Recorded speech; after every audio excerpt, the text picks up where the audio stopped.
7వ వార్డు ప్రజలందరికీ నమస్కారాలు. ఈరోజు మన వెంకటయ్య గారు మన పార్టీలో జాయిన్ కావడం అనేది చాలా సంతోషకరమైన విషయం. అది మన పార్టీకి చాలా ముఖ్యం కూడా. ఎందుకంటే ఆయన మనందరి కోసం ఎంత పని చేస్తాడో ఇక్కడ ఉన్న మన అందరికీ తెలుసు. సో అలాంటి వ్యక్తి మన పార్టీలో జాయిన్ కావడం అనేది మనకు చాలా సంతోషకరం మరియు మనకు చాలా ముఖ్యం కూడా. మన వార్డులో చాలా సమస్యలు ఉన్నాయి. నేను మొన్న మన వార్డు మొత్తం తిరిగి చూసిన, అసలు రోడ్డు సరిగ్గా లేవు, డ్రైనేజ్ వ్యవస్థ మొత్తం చాలా గలీజ్గా ఉంది, స్ట్రీట్ లైట్స్ లేవు, రాత్రిపూట పోవాలంటే భయం అవుతుంది. చాలా మంది ఇళ్లలోకి వాటర్ వస్తున్నాయని చెప్పారు, వర్షాకాలంలో పాములు వస్తున్నాయని చెప్పారు, మరియు ఇంకా చాలా సమస్యలు తెలిపిండ్రు. గత ప్రభుత్వం 10 సంవత్సరాలు ఉంది, మనకు 10 సంవత్సరాలలో ఒక్క డబుల్ బెడ్రూమ్ ఇల్లు కూడా ఇవ్వలేదు ఎవరికి, మరియు ఒక్క రోడ్డు సరిగ్గా లేదు, ఒక్క వాటర్ సప్లై కూడా సరిగ్గా లేదు. సో ఇప్పుడు మన ప్రభుత్వానికి ఓటేస్తే ఇవన్నీ సమస్యలు మేము తీరుస్తాము.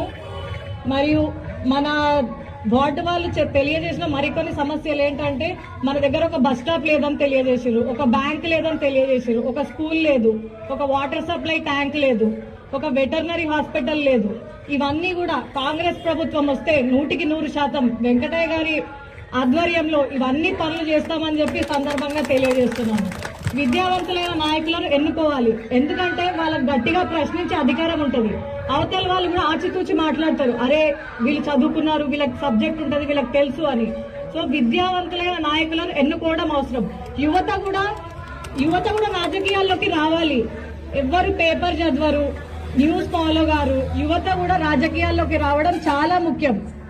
మన వార్డు అభివృద్ధి కోసమే ఈరోజు వెంకటయ్య గారు మన పార్టీలో జాయిన్ కావడం జరిగింది. ఇప్పుడు పైన మనకి కాంగ్రెస్ పార్టీ ఉంది, మన సీఎం రేవంత్ రెడ్డి గారు కాంగ్రెస్ పార్టీ, మన ఎమ్మెల్యే ఎన్ఎం శ్రీనివాస్ రెడ్డి గారు కాంగ్రెస్ పార్టీ. ఇప్పుడు ఇక్కడ కూడా కాంగ్రెస్ పార్టీ ఉంటే మనం అందరం మంచిగా అభివృద్ధి చేసుకోవచ్చు. వేరే పార్టీకి వేస్తే నిజంగా ఓటు వేస్ట్ చేసుకున్నట్లు అవుతుంది.